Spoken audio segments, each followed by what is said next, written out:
Hello, नमस्ते और स्वागत है प्यारे श्रोताओं सोल कनेक्ट के अकेलेपन से लड़ने वाले एक और एपिसोड में।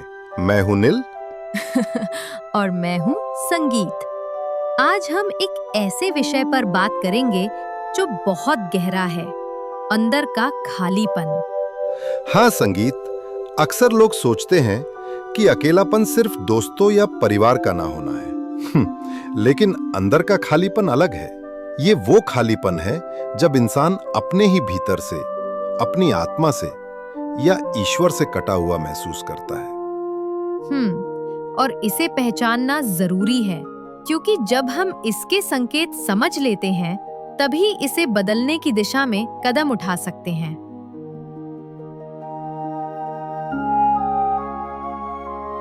पहला संकेत है भीड़ में खालीपन। लोगों से घिरे होने के बावजूद दिल के भीतर आवाज आती है, मैं अब भी अकेला हूं। दूसरा संकेत कुछ और की प्यास। भौतिक सुख, रिश्ते, सफलता, सब कुछ मिलकर भी आत्मा कहती है ये सब अधूरा है। तीसरा, ईश्वर या आत्मा से दूरी महसूस होना। प्रार्थना में मन न लगना, ध्यान में शांति न मिलना, लगता है जैसे भगवान सुन ही नहीं रहे। चौथा संकेत आंतरिक बेचैनी, जैसे मन लगातार किसी राह या जवाब की तलाश में हो, लेकिन पता ना चले कि ढूंढना क्या है। पांचवा, पुरानी खुशियों से दूरी। जो चीजें पहले आनंद देती थीं, अब उनमें रस नहीं बचा। छठा संकेत खामोशी का सामना और डर। मन चाहता है कि शांति मिले लेकिन जब सच में खामोशी मिलती है तो भीतर का खालीपन डराने लगता है। सातवां, जीवन के बड़े सवाल उठने लगना। मैं कौन हूं? मैं क्यों आया हूं? जीवन का उद्देश्य क्या है? और आठवां, आत्मा की पुकार या दिल की आवाज जैसे कोई भीतर से बुला रहा हो, लेकिन समझ ना आए कि जाना कहां है। दरअसल ये बुलावा भीतर की ओर जाने का है। अगर आप भी ये महसूस कर रहे हैं तो घबराइए मत। ये कोई कमजोरी नहीं है, ये संकेत हैं कि आपकी आत्मा आपको गहरे सफर पर बुला रही है। और इस सफर में हमारे गुरु और भगवान हमारी राह दिखाते हैं।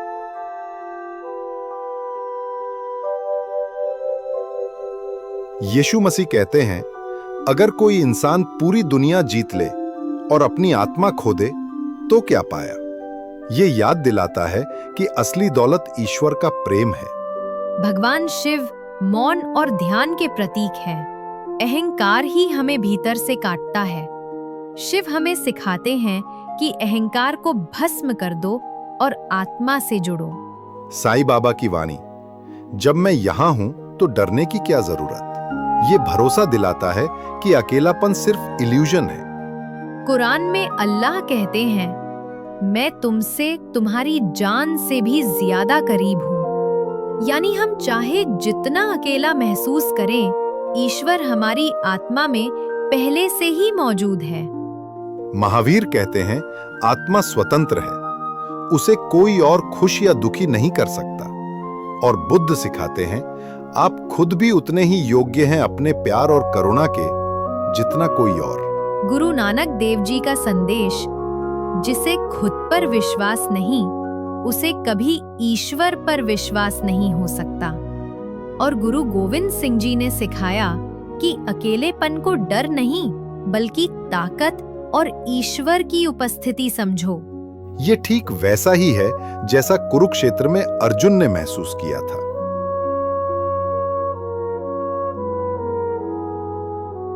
युद्ध भूमि में अपने परिवार और मित्रों को देखकर अर्जुन को गहरा खालीपन और डर महसूस हुआ। उसने हथियार डाल दिए और कहा, हे कृष्ण, मैं ये युद्ध नहीं कर सकता। तब भगवान कृष्ण ने गीता का उपदेश दिया, आत्मा ना तो जन्म लेती है न मरती है, ये अमर है। डर सिर्फ अज्ञान है। इस उपदेश से अर्जुन का खालीपन मिट गया और वह साहस के साथ खड़ा हुआ। यही संदेश हम सबके लिए है। खालीपन कोई अंत नहीं है, ये तो शुरुआत है। जब हम ईश्वर पर भरोसा करते हैं तो डर मिटकर आत्मबल और शांति में बदल जाता है। अब सवाल आता है, अगर कोई अंदर का खालीपन महसूस कर रहा है तो क्या कर सकता है?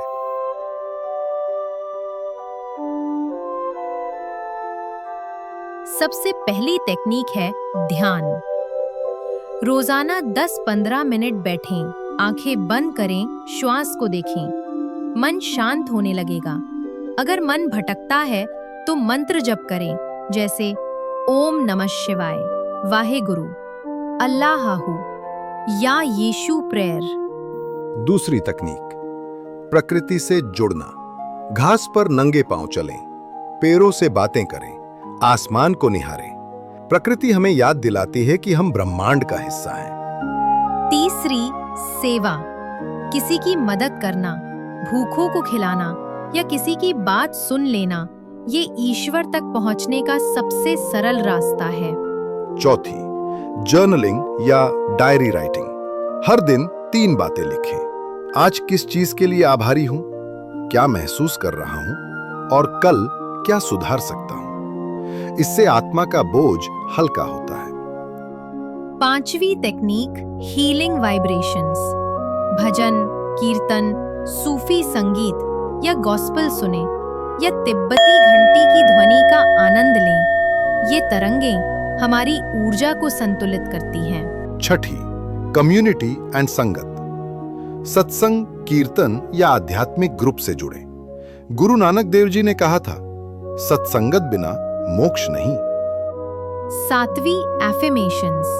सुबह आईने में देखें और कहें, मैं प्रेम से जुड़ा हूं, मैं अकेला नहीं हूं, ईश्वर हमेशा मेरे साथ है। 8वीं, इनर लाइट विजुअलाइजेशन। कल्पना करें कि आपके हृदय में एक दिव्य प्रकाश जल रहा है जो पूरे शरीर और मन को रोशन कर रहा है। 9वीं, ग्रैटिट्यूड प्रैक्टिस। हर दिन 3 चीजों के लिए आभार व्यक्त करें। ये आदत अकेलेपन से भरपूरता की ओर ले जाती है। और 10वीं, सरेंडर, समर्पण। ईश्वर पर भरोसा रखें। यीशु ने कहा था, तेरी इच्छा पूरी हो, मेरी नहीं। जब हम समर्पित होते हैं तो खालीपन मिटकर दिव्य शांति आ जाती है। तो दोस्तों, देखा आपने, अंदर का खालीपन कोई अंत नहीं है, बल्कि शुरुआत है। ये बुलावा है आत्मा को जानने का, भीतर की रोशनी को जलाने का और ईश्वर से नया संबंध बनाने का। धन्यवाद सोल कनेक्ट में हमारे साथ जुड़ने के लिए। और हाँ, लाइक, शेयर और सब्सक्राइब करना मत भूलिए ताकि आप सोल कनेक्ट का कोई भी एपिसोड मिस ना करें। अगली बार तक जुड़े रहिए, रोशनी से भरे रहिए।